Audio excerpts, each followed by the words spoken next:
PM Shri പദ്ധതിയെ ചൊല്ലിയുള്ള തർക്കം CPIM കോൺഗ്രസ് രാഷ്ട്രീയ ചർച്ചയായി മാറിക്കഴിഞ്ഞു. PM Shri പദ്ധതിയെ തള്ളാനും കൊള്ളാനും പറ്റാത്ത അവസ്ഥയിലാണ് കോൺഗ്രസും മുസ്ലിം ലീഗും. പദ്ധതിയിൽ നിന്ന് പിന്മാറിയാൽ ധനനഷ്ടം ഉണ്ടാകുമെന്ന് കോൺഗ്രസിനറിയാം. ഉപസമിതി റിപ്പോർട്ടിനായാണ് നിലവിൽ എല്ലാവരും കാത്തിരിക്കുന്നത്. കാണാം സ്പെഷ്യൽ റെസ്പോൺസ്.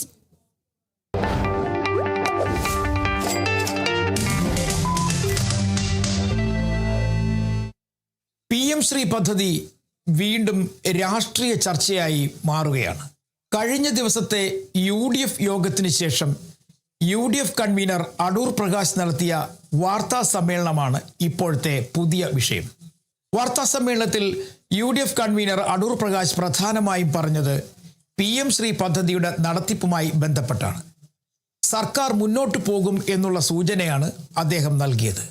മാത്രവുമല്ല, ഉപസമിതി റിപ്പോർട്ട് ഉടൻ തന്നെ ലഭിക്കുമെന്നും UDF ഈ വിഷയം ചർച്ച ചെയ്തുവെന്നുമൊക്കെ അടൂർ പ്രകാശ് മാധ്യമപ്രവർത്തകരോട് പറഞ്ഞു. പക്ഷേ ഇതിൽ വലിയ തരത്തിലുള്ള അതൃപ്തിയാണ് മുസ്ലിം ലീഗ് കഴിഞ്ഞ ദിവസങ്ങളിലൊക്കെ പ്രകടിപ്പിച്ചത്. അവരുടെ നേതാവായ കുഞ്ഞാലിക്കുട്ടി പ്രധാനമായും പറഞ്ഞത് അങ്ങനെ ഒരു ചർച്ച നടന്നിട്ടില്ല, പ്രത്യേകിച്ചും PM Shri പദ്ധതിയുമായി ബന്ധപ്പെട്ട് ഒരു ചർച്ച നടന്നിട്ടില്ല, അതൊക്കെ വെറുതെയാണ് എന്ന് അദ്ദേഹം പറഞ്ഞു. ഇത് കേട്ടപാടെ UDF കൺവീനർ വീണ്ടും മലക്കം മറിഞ്ഞു. UDFിൽ ഇങ്ങനെ ഒരു ചർച്ചയെ നടന്നിട്ടില്ല എന്നും അതൊക്കെ വെറുതെയാണെന്നും താൻ പറഞ്ഞത് ഉപസമിതി റിപ്പോർട്ട് കിട്ടിയതിന് ശേഷം, അതായത് ക്യാബിനറ്റ് ഉപസമിതി അല്ലെങ്കിൽ മന്ത്രിമാരുടെ ഒരു ഉപസമിതി ഈ PM Shri പദ്ധതി നടപ്പിലാക്കണമോ അല്ലെങ്കിൽ അതിനെ ഒഴിവാക്കണമോ എന്ന കാര്യത്തിൽ തീരുമാനമെടുക്കുന്നതിന് വേണ്ടി ഒരു ഉപസമിതിയെ ചുമതലപ്പെടുത്തിയിട്ടുണ്ട്. ഉപസമിതിയുടെ റിപ്പോർട്ട് കിട്ടിയതിന് ശേഷമായിരിക്കും തീരുമാനമെന്ന് അദ്ദേഹം വീണ്ടും മാറ്റി പറഞ്ഞു. അങ്ങനെ ഒരു വാർത്താ സമ്മേളനത്തിൽ പറഞ്ഞ കാര്യങ്ങൾ വീണ്ടും മാറ്റിപ്പറഞ്ഞും അത് വീണ്ടും ചർച്ചയായുമൊക്കെ മുന്നോട്ട് പോവുകയാണ് prime ministers school of rising India എന്ന് പറയുന്ന പദ്ധതി, അല്ലെങ്കിൽ PM Shri പദ്ധതി. PM Shri പദ്ധതിയുടെ നടത്തിപ്പുമായി ബന്ധപ്പെട്ട് രാഷ്ട്രീയ ചർച്ച ഇപ്പോഴും തുടങ്ങിയതല്ല, കഴിഞ്ഞ സർക്കാരിൻ്റെ കാലം മുതൽ തുടങ്ങിയതാണ്. അന്ന് PM Shri പദ്ധതി CPI അറിയാതെ CPIMൻ്റെ വിദ്യാഭ്യാസ വകുപ്പ് മന്ത്രി അതിന് ഉദ്യോഗസ്ഥരെ കൊണ്ട് ഒപ്പിടിപ്പിച്ചു എന്നായിരുന്നു അന്നത്തെ വലിയ ആരോപണം. പിന്നീട് അത് ചർച്ചയായി CPMും CPIയുമായി LDFിനകത്ത് തന്നെ ഇടതുമുന്നണിയിൽ തന്നെ വലിയ ചർച്ചയായി മാറി. തെരഞ്ഞെടുപ്പ് എത്തിയപ്പോഴേക്കും UDF PM Shri പദ്ധതി അവരുടെ ഒരു പ്രചരണ ആയുധമാക്കി മാറ്റുകയും ചെയ്തു. അതിനുശേഷം UDF അധികാരത്തിലെത്തിയപ്പോൾ പറഞ്ഞൊരു പ്രധാനപ്പെട്ട കാര്യം, ഇടത് സർക്കാർ ഒപ്പിട്ട കാര്യമാണ്, അതിൽ നിന്ന് പിന്മാറാൻ കഴിയില്ല, നിയമം അങ്ങനെയാണ് എന്ന് പറഞ്ഞു. അതേ പിടിച്ചുകൊണ്ട് തന്നെ വീണ്ടും ഒരു കാര്യം കൂടി പറഞ്ഞു, ഇത് നടപ്പിലാക്കിയേ മതിയാകുള്ളൂ, അല്ലെങ്കിൽ സർക്കാരിന് ഇനി ഗ്രാൻറ്റുകൾ കിട്ടില്ല എന്ന് പറഞ്ഞു. പദ്ധതിയുടെ നടത്തിപ്പുമായി ബന്ധപ്പെട്ട തീരുമാനങ്ങൾ എടുക്കുന്നതിന് വേണ്ടി ഒരു ഉപസമിതിയെ ചുമതലപ്പെടുത്തിയെന്നും പറഞ്ഞു. ആ ഉപസമിതി കാര്യങ്ങൾ പഠിച്ചതിന് ശേഷം തീരുമാനമെടുക്കുമെന്ന് പറഞ്ഞു. പക്ഷേ ഉപസമിതിയുടെ തീരുമാനങ്ങൾ ഇതുവരെയായി എത്തിയിട്ടില്ല. അതിനിടയ്ക്കാണ് UDF കൺവീനർ രണ്ട് കൈയും വിട്ട് ഇങ്ങനെ ഒരു കാര്യം പറഞ്ഞത്, അതായത് UDFിൽ തീരുമാനമായി PM Shri പദ്ധതി നടപ്പിലാക്കുന്നതിനെ ചൊല്ലി. അത് ഇപ്പോൾ ചർച്ചയായി മാറിയിരിക്കുകയാണ്. എന്തായാലും കുറച്ചു നാളായി മന്ദഗതിയിൽ ഈ PM Shri പദ്ധതിയുമായി ഒന്നും പറയാതിരുന്ന LDFിനും കിട്ടി ഒരു ആയുധം. അവരും ഏറ്റുപിടിച്ചു. കാരണം കേന്ദ്ര വിദ്യാഭ്യാസ സഹമന്ത്രി തന്നെ പറഞ്ഞിട്ടുണ്ട്, PM Shri പദ്ധതി നടപ്പിലാക്കാൻ താല്പര്യമില്ലാത്ത സംസ്ഥാനങ്ങൾക്ക് പദ്ധതിയിൽ നിന്നും ഒഴിഞ്ഞു മാറാം. അങ്ങനെയാണ് എന്നുണ്ടെങ്കിൽ ഈ സർക്കാരിനും ഒഴിഞ്ഞു മാറാം എന്നാണ് LDF ഇപ്പോൾ പറയുന്നത്.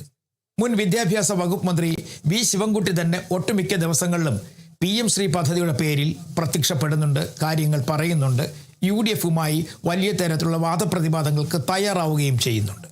നിലവിലെ സാഹചര്യത്തിൽ കേന്ദ്ര സർക്കാർ തന്നെ വെളിപ്പെടുത്തിയിരിക്കുന്നു, PM Shri പദ്ധതി നടപ്പിലാക്കാൻ താല്പര്യമുള്ളവർ മാത്രം നടപ്പിലാക്കിയാൽ മതി, ഇല്ലെങ്കിൽ എഗ്രിമെൻറ്റിൽ നിന്നും ധാരണയിൽ നിന്നും പിന്മാറാമെന്ന്. അങ്ങനെയാണെന്നുണ്ടെങ്കിൽ സംസ്ഥാനം പിന്മാറുമോ ഇല്ലയോ എന്നുള്ളതാണ് പുതിയ രാഷ്ട്രീയ ചർച്ചയായി മാറുന്നത്. എന്തായാലും ഉപസമിതി യോഗം ഉടൻ തന്നെ ചേരും, അതിനുശേഷം ഒരു തീരുമാനത്തിലേക്ക് എത്തപ്പെടും എന്നുള്ളത് ഉറപ്പാണ്. ഇതിനിടയിൽ കടുത്ത വിയോജിപ്പ് അറിയിച്ച ലീഗ് നേതാക്കന്മാർ, പ്രത്യേകിച്ചും ഇപ്പോഴത്തെ ലീഗ് മന്ത്രിമാരൊക്കെ എന്ത് തീരുമാനം എടുക്കും എന്നുള്ളതാണ് എല്ലാവരും ശ്രദ്ധയോടുകൂടി നോക്കുന്നത്, പ്രത്യേകിച്ചും LDF അല്ലെങ്കിൽ കഴിഞ്ഞ പ്രാവശ്യത്തെ വിദ്യാഭ്യാസ വകുപ്പ് മന്ത്രി ഉൾപ്പെടെയുള്ളവർ. നിലവിലെ സാഹചര്യത്തിൽ നീറ്റിൻ്റെ പേരിലുള്ള സമരം നമ്മൾ കണ്ടതാണ്. അത് ഡൽഹിയിലായിരുന്നു. വലിയ നേതാക്കന്മാരോ പാർട്ടി പ്രവർത്തകരോ അല്ലെങ്കിൽ രാഷ്ട്രീയ പാർട്ടികളോ ഒന്നും തന്നെ ആ സമരം ഏറ്റെടുത്തില്ല എങ്കിൽ തന്നെയും വിദ്യാഭ്യാസ രംഗത്തെ നീതികളിനെതിരെ യുവാക്കൾ വലിയ തരത്തിൽ അവിടെ സംഘടിച്ചു. അവസാനം അവിടെയും വിജയം കണ്ടു. അത്തരത്തിലൊരു നീക്കം എന്തുകൊണ്ട് കേരളത്തിലായിക്കൂടാ എന്നൊക്കെ യുവാക്കൾ ചിന്തിക്കാതിരിക്കാൻ സാധ്യതയുമില്ല.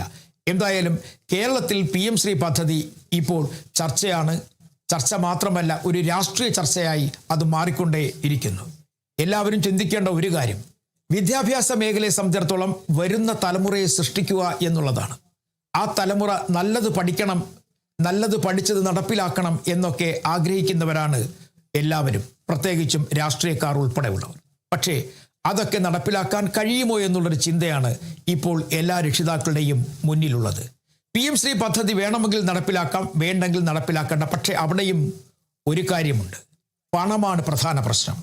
സർക്കാരിന് പണം കിട്ടും, വിദ്യാഭ്യാസ മേഖലയ്ക്ക് പണം കിട്ടും, അതിന് അപ്പുറം മറ്റൊന്നും ഇപ്പോൾ ചിന്തിക്കുന്നില്ല. അങ്ങനെ PM ശ്രീ പദ്ധതി വഴിയുള്ള പണം ലഭിച്ചാൽ വലിയ തരത്തിലുള്ള സഹായകമാകും എന്ന് പ്രതീക്ഷിക്കുകയാണ് സർക്കാർ. പക്ഷേ അത് നടപ്പിലാക്കുമ്പോഴുള്ള ബുദ്ധിമുട്ടുകളെക്കുറിച്ചും അവർക്കറിയാം. എങ്കിൽ തന്നെയും പണം അതിനപ്പുറം മറ്റൊന്നും ഇപ്പോൾ ചിന്തിക്കുന്നില്ല. അതുകൊണ്ട് തന്നെയാണ് ഈ പദ്ധതിയുമായി ബന്ധപ്പെട്ട ചർച്ചകൾ പലതരത്തിൽ, പല രൂപത്തിൽ, പല ഭാഗത്തായി നടക്കുന്നത്.